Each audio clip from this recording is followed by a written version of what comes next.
All right, so we all know about Bitcoin, right? Decentralized digital money. It was a massive breakthrough. But what if I told you that was just the beginning? A young programmer named Vitalik Buterin looked at the technology behind Bitcoin, the blockchain, and saw something way, way bigger. This is the story of that idea, the story of Ethereum, the world computer. And that really is the question that kicks this whole thing off. What if a blockchain could do more than just send money? I mean, Satoshi's invention was genius, no doubt. But the real magic wasn't just the digital cash itself. It was the trust machine that made it all possible. So, you gotta ask, what else could you build on top of that? So let's back up a little bit. When Satoshi launched Bitcoin way back in 2009, he really gave us two huge ideas for the price of one. The first one, of course, was Bitcoin, the currency. That's what grabbed all the headlines. But the second idea, well, that one was arguably even more important. I mean, think about it. For the very first time in history, a bunch of people who didn't know or trust each other could all agree on something, a shared set of facts, without needing a bank or a government to act as the referee. That solution, decentralized consensus, that's the real engine here. It powers not just Bitcoin, but, well, everything that came after. It's how you create a single source of truth that nobody controls. Okay, so here's the best way to think about the Bitcoin blockchain. Imagine it's like a digital calculator. It's incredibly powerful, super secure, but it's purpose-built. It does one thing and it does it exceptionally well, keeping track of who owns which Bitcoins. Simple as that. Now, the technical term for this is a state transition system. Sounds complicated, but it's really not. Just think of it like this. The state is just the complete list of everyone's account balances right now. A transaction is the function that takes that state, says, okay, Alice sends 1 Bitcoin to Bob, and then produces a brand new updated state. That's it. It's clean, it's simple, and it's incredibly effective. But, and this is a big but, here's the catch. Bitcoin's programming language, which is called script, is intentionally very limited. It's great for doing basic stuff like sending money from A to B, but it can't do things like loops. And that means it can't be a general-purpose programming language. Now, this was done on purpose as a safety feature, but it also put a hard ceiling on what you could build with it. And this is where Ethereum enters the picture. If Bitcoin is the powerful but simple calculator, Ethereum was designed from day one to be the world computer, a single, decentralized machine that could run literally any program you could think of. The absolute game-changing innovation here was embedding a powerful, universal programming language right into the blockchain itself. The technical term for this is Turing complete, and all that really means is that the language is powerful enough to perform any calculation that any other computer can. Just that one change, it blew the doors wide open for what was possible. And this quote from Vitalik's original white paper just nails the vision. He said it would allow users to create any of the systems described above simply by writing up the logic in a few lines of code. Suddenly, you didn't have to build an entirely new blockchain for every new idea. You could just write a program, deploy it on this global network, and boom, it would just run, securely and automatically.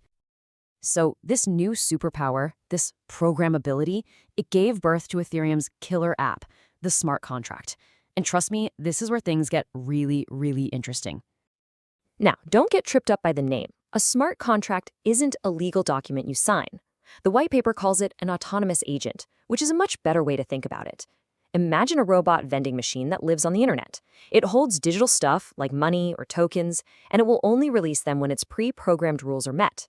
It just follows its code. No middlemen, no arguments, no ambiguity. It does what it says it's going to do.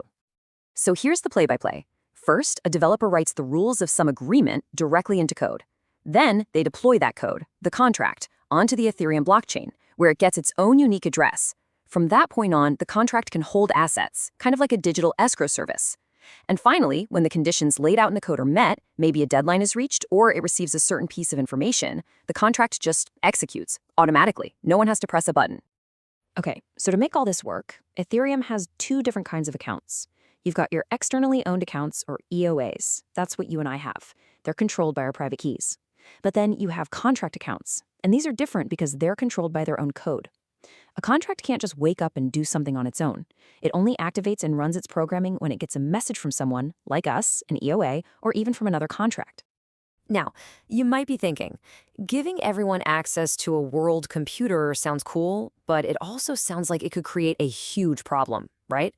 What's to stop someone from just bogging down the entire network with a buggy program, or worse, a malicious infinite loop? I mean, how do you prevent a program from running forever on a decentralized computer? It's a classic computer science problem. On your own laptop, if a program freezes, you just force quit it. But how do you do that on a network with thousands of computers all running the exact same code? You need a much smarter solution. And Ethereum's brilliant answer to this is something called gas. The best way to think about it is as the fuel for the Ethereum computer. Every single little thing a smart contract does, every calculation, every piece of data it stores, has a specific cost, and that cost is measured in gas. The more complex the operation, the more gas it costs. So before you run any transaction, you have to pay a small fee. You basically say, I'm willing to spend this much gas to get this job done. The program then runs until one of two things happens. Either it finishes its work or it runs out of gas.